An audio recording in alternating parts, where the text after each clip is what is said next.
mengatasi banjir, ini harus kita bereskan, harus segera karena tiap hujan banjir. Memang tidak semudah yang kita bayangkan Pak Tommy, ya. Batam yang sudah berpuluh-puluh tahun ada, kami baru dilantik, itu pun Pak Tommy setelah kami lihat, kami turun lapangan. Kemudian pagi-pagi jam 6 subuh saya punya deputi WA saya, katanya, Bu, Batam ini seperti mangkok, ya. Nih hujan ini sampai ini mangkok, ini air tuang ini, nggak bisa lari kemana-mana. Coba gimana kita beresinnya? Satu kata yang saya kasih tahu deputi saya, kita harus mengerjakan. Yang kita pikir tidak mungkin, itu ada tangan Tuhan yang bantu kita. Saya percaya Tuhan pasti bantu kita, karena niat kita baik, Pak Moris. Kemudian kami turun, kami cek, ada 103 titik yang menurut sebelum kami satu-satu datengin kecamatan, kami turun, ada 103 titik yang harus dibereskan. Pak Moris sama saya, kita rapat 103 titik, gak bisa Pak Moris, kita harus rapat lagi dengan camat. Kami rapat dengan dinas-dinas Pemko, dinas BP yang terkait, dan semua camat. Kami turun, kami sisir semua 9 kecamatan, kalau 3 kan di pulau-pulau ya, 9 ini. Ternyata ada 200 sekian titik yang banjir. Jadi Bapak jangan meragukan kami Pak, kami masih kerja sampai sekarang Pak. Terus saya sering dapat WA, Bu Li, di tempat kami dong, tolong turun, Bu Li. Saya ngomong lagi, kami rapat lagi, Pak Moris ini, Bu, titik-titik yang besar dulu yang kita bereskan. Kalau titik-titik besar ini kita bereskan, yang kecil-kecil ini pasti akan berkurang. Bapak tahu, saya sampai jam 12 malam, jam 1 malam, saya telepon satu-satu pengusaha, saya minta ke BP. Mereka bilang, Bu Li, kami baru bangun tidur, kami harus ke BP. Iya Pak, kami pakai baju tidur, boleh nggak ke BP?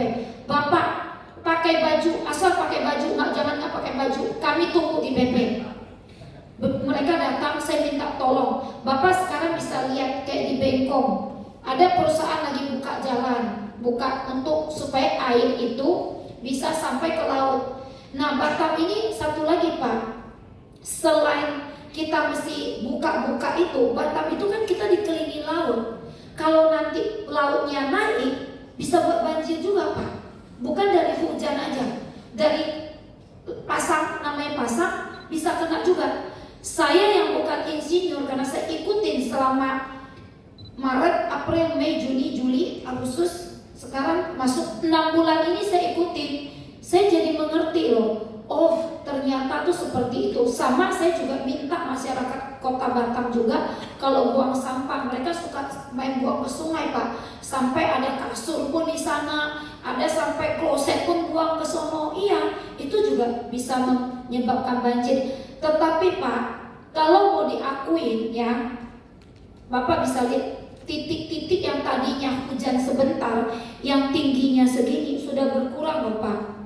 Iya, itu Pak kami kerja. Dan Pak, kerja begini kan harus butuh anggaran Pak. Anggaran itu setahun 2 kali, murni dan perubahan Pak. Kan nggak boleh suka-suka. Beda dengan swasta. Kalau swasta kami lihat banjir, kalau udah keuangan keluarin duit beresin. Ini nggak bisa Pak, banyak yang mesti diberesin. Terus mesti kami bikin jembatan juga, karena ada beberapa titik itu yang jembatannya itu sangat nempel ke saluran air, jadi harus dinaikin seperti itu loh Pak. Tapi percaya sama kami Pak, mungkin 2 tahun lagi lah bisa lebih baik. Butuh waktu Pak. Ini Batam ini sebelum saya ada di sini, Batam ini sudah ada lama Pak. Nah selama ini pembangunan Batam pun mohon maaf suka-suka. Nah ini sekarang nggak bisa lagi di zaman Amsakar nih. Kalau dia Amsakar sebagai kepala, saya wakil, nggak bisa. Jadi pengusaha tiap mau bangun harus diskusi dengan kami, seperti apa, salurannya apa. Nah mungkin ini kami yang jarang, mohon maaf, kita jarang kumpul begini. sehingga wartawan tidak tahu apa yang kami lakukan. Ke depan mungkin berapa bulan sekali kita mengadakan pertemuan dengan nanti deputi karena memang mereka insinyur kan, bisa menjelaskan teknisnya seperti apa yang dilakukan kami BP dan Pemko.